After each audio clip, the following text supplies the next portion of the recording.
23 de março de 1993, 20 horas e 15 minutos. 21 mineradores estão descendo no elevador carinhosamente chamado de Mary Ann, se preparando para o turno da noite.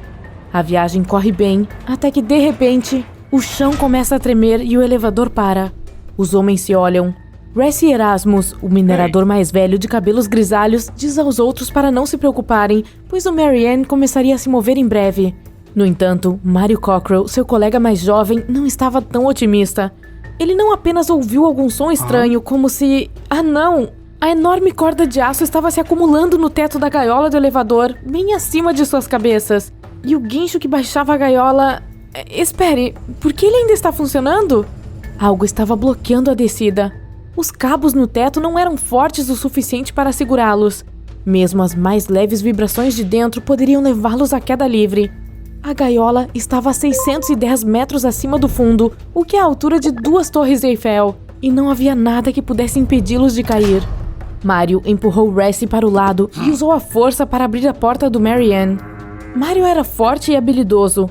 Ele perdeu o pai quando tinha apenas 12 anos e teve que aprender como sobreviver e cuidar de 10 irmãos e irmãs, assim como de si mesmo. Durante a adolescência, ele costumava caçar com seus amigos bosquímanos, usando apenas arcos e flechas caseiros.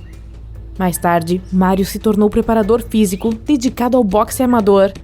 Não muito depois disso, ele conheceu Connie, uma moça belga e sua futura esposa. Tudo o que Mario sempre quis foi conseguir alguns hectares de terra onde pudesse morar com Connie e seus 2 filhos.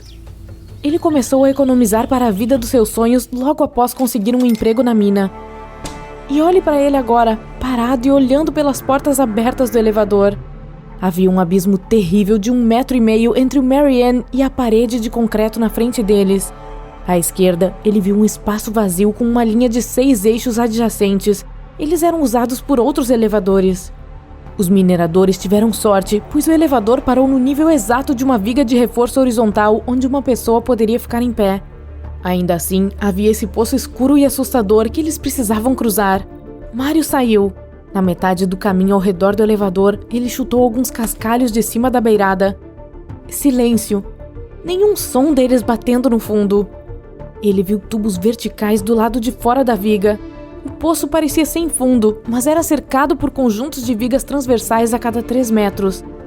A cada 60 metros, havia uma plataforma com um túnel iluminado que levava a uma mina.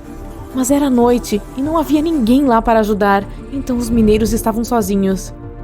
De repente, tudo começou a tremer. Parecia um trem distante. Algo estava se aproximando e o que quer que fosse, ficava cada vez mais alto. Mario então percebeu a gaiola número 6, que carregava grandes quantidades de cascalho para misturar o cimento, estava caindo no poço. Provavelmente, ela enroscaria nas voltas do cabo de cima do elevador e arrastaria o Mary Ann para baixo. Mario estava apavorado, mas não havia tempo para pânico. Ele olhou em volta novamente. Cerca de 10 metros abaixo do elevador, havia a estação para o nível 37? Isso significava 1.120 metros abaixo da superfície. Lá tem um telefone e um botão de emergência. Podemos pedir ajuda. Os pensamentos corriam pela cabeça de Mario. Mas como chegar lá? E aqueles tubos verticais? Eram um pouco grandes demais para se segurar, mas havia um cano d'água de aço galvanizado mais fino. Ele o agarrou, respirou fundo e desceu. O tubo de repente começou a se inclinar para longe da parede. Mario ficou apavorado, mas logo se deixou escorregar para o ponto em que o cano era mais seguro.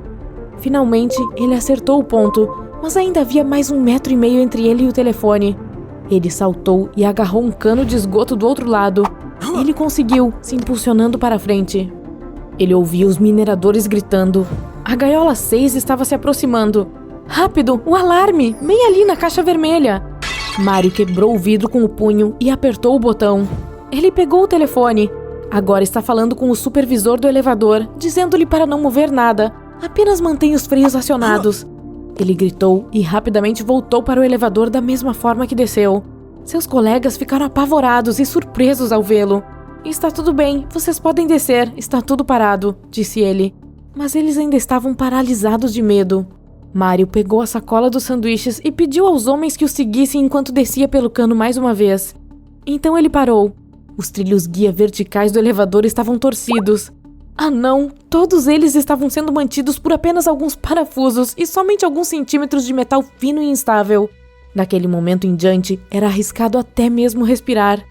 Os homens ainda estavam com muito medo de se movimentar, então Mario pegou um dos mineradores menores e o empurrou em direção ao cano. É uma emergência, todos precisam sair o mais rápido possível. Ele puxou o homem da borda. Ele estava apavorado, mas depois que quase caíram, ele agarrou nos canos. Quando aterrissaram, Mario teve que pensar em como cruzar o abismo. O minerador estava com muito medo de pular, então Mario o agarrou, gritando instruções para ele. Solte o cano! Quando passaram pelo fosso, Mario jogou o minerador na plataforma. Ao mesmo tempo, usou o ímpeto para se lançar e voltar para resgatar o resto dos colegas. As mãos dele estavam empoeiradas e doendo, mas eles tinham que seguir em frente. O minerador seguinte era um pouco mais pesado, então Mario precisava pensar em uma nova maneira de levá-lo para o lado seguro. Um truque de bar. Ele colocaria os calcanhares em uma cadeira e os ombros em outra, e esticaria o corpo como se fosse uma ponte. As pessoas ficariam em pé sobre a barriga dele. Isso iria lhe render alguns pequenos prêmios. Bem, não tão divertido neste momento. Além disso, em vez de cadeiras, há um abismo infinito abaixo deles. Mas eles têm que seguir em frente, não há outra opção. Ele se espichou sobre o poço e literalmente se tornou uma ponte humana. O minerador não queria atravessar no início, mas não era lugar nem hora para pensar muito. Ele deu 2 passos inseguros e depois correu para cima de Mario. Havia 2 pessoas do lado seguro. Quando os outros mineradores viram que essa ideia de bar estava funcionando, foi mais fácil para eles irem em frente. Um por um, eles estavam descendo e cruzando sobre o corpo incrivelmente forte do seu amigo para chegar ao lado seguro. Depois de um tempo, 13 deles estavam seguros. Mario subiu e desceu 16 vezes e estava ficando sem forças. Seus braços doíam e tremiam. Ele fechou os olhos e quis parar e recuperar o fôlego, mas seus colegas precisavam dele. Ele reuniu o resto da sua força de vontade e escalou mais algumas vezes para ajudar os outros a cruzarem. Resi foi o último. Ele estava apavorado, mas ainda se forçou a pisar nos ombros de Mario. Eles estavam descendo e, de repente, Mario escorregou pela primeira vez naquela noite. Ah, não! Sua empunhadura diminuiu, mas felizmente suas botas bateram na viga mestra e eles desceram com segurança. Resi estava olhando para Mario fazendo a ponte de seu corpo pela última vez naquela noite. Ele foi reto firmemente enquanto outros mineradores estavam esperando. Eles puxaram ele e Mario para o chão e começaram a chorar e gritar. Eles sobreviveram. O pesadelo acabou. Graças a Mario, eles fizeram o impossível. E Mario estava aflito. Quando quebrou a caixa vermelha para pressionar o botão do alarme, quebrou um osso da mão, mas por causa de tudo, não deu tempo nem para pensar na dor. De alguma forma, ele pegou o telefone mais uma vez e disse ao supervisor que eles estavam seguros. Os engenheiros e gerentes da mina estavam a caminho para ajudá-los. Parecia que o Mary Ann havia parado semanas atrás, mas toda essa agonia durara apenas 2 horas.